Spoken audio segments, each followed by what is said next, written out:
বন্ধুরা, হারিয়ালি কাবাব বানানোর জন্য ফার্স্টে আমি এই যে মুরগির মাংস নিয়ে নিচ্ছি। আসলে এটা যে যতটুকু পিস করে কেউ বোনলেস বা হাড্ডি সহ মানে বোন সহ নিয়ে নেয়, তো আমি বোন সহ নিয়েছি। এটাকে এখন আমি ম্যারিনেশন করব।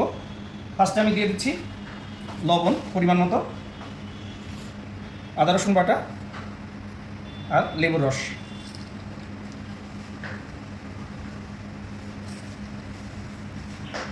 এটাকে ভালো করে মাখাই নেব।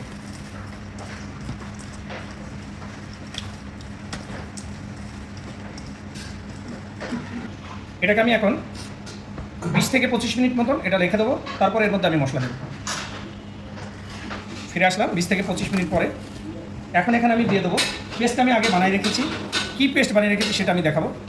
এর মধ্যে পুদিনা পাতা, ধনিয়া পাতা, কাঁচামরিচ আর আদা রসুন এর মধ্যে দেয়নি, এই জন্য আমি আগেই মুরগির মধ্যে আদা রসুন দিয়ে দিচ্ছি। আর এখন দিয়ে দিচ্ছি গরম মশলা, ধনিয়া পাউডার, মেথি পাতা দিয়ে পেস্টটাকে আমি এখন এর মধ্যে দিয়ে দেবো। এর মধ্যে দেবো সরিষার তেল। এর মধ্যে আমি কোনো রকম এক্সট্রা কালার ব্যবহার করব না। এর মধ্যে যে পেস্ট আমি বানিয়েছি এই পেস্টের যতটুকু কালার আসে এই কালার দিয়েই আমি এটা বানাবো। এটাতে আমি ম্যারিনেশন করে নিলাম মশলা দিয়ে। এটাকে আমি রেখে দেবো এখন আধা ঘন্টা। আধা ঘন্টা রেখে দিলে কী হবে, ওরা মশলাটা মুরগির মাংসের সাথে মিশে যাবে। তখন যখন আমি তান্দুরি সেঁকে নেব এটা টেস্টটা ভালো হবে। তো এটা আমি এখন আধা ঘন্টা এভাবে রেখে দেব।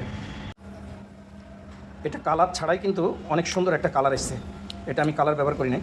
তো এটা অনেকটা টাইম হয়ে গেছে, 30 থেকে 40 মিনিট হয়ে গেছে। এটা এখন আমি তান্দুরে সেঁকে নেব।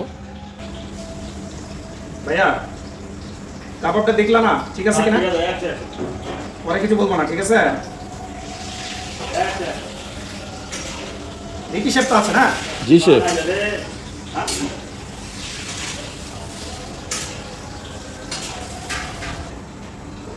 এটা ননস্টিক ফ্রাই প্যান থাকলে তাতেও আসলে এটা বানানো যেতে পারে। যেহেতু আমাদের হোটেলে তান্দুরি আছে, তান্দুরি দিয়ে দিলাম। কাবাবটা রেডি। আমি তান্দুর থেকে বার করে প্লেটিং করে নিয়েছি। দেখতে পাচ্ছেন অসাধারণ একটা কালার হয়েছে। তো বন্ধুরা, ভালো লাগলে অবশ্যই চ্যানেলটা সাবস্ক্রাইব করে সাথে থাকবেন। ভালো থাকেন, সুস্থ থাকেন। দেখা হচ্ছে আগামী ভিডিওতে। Thank you.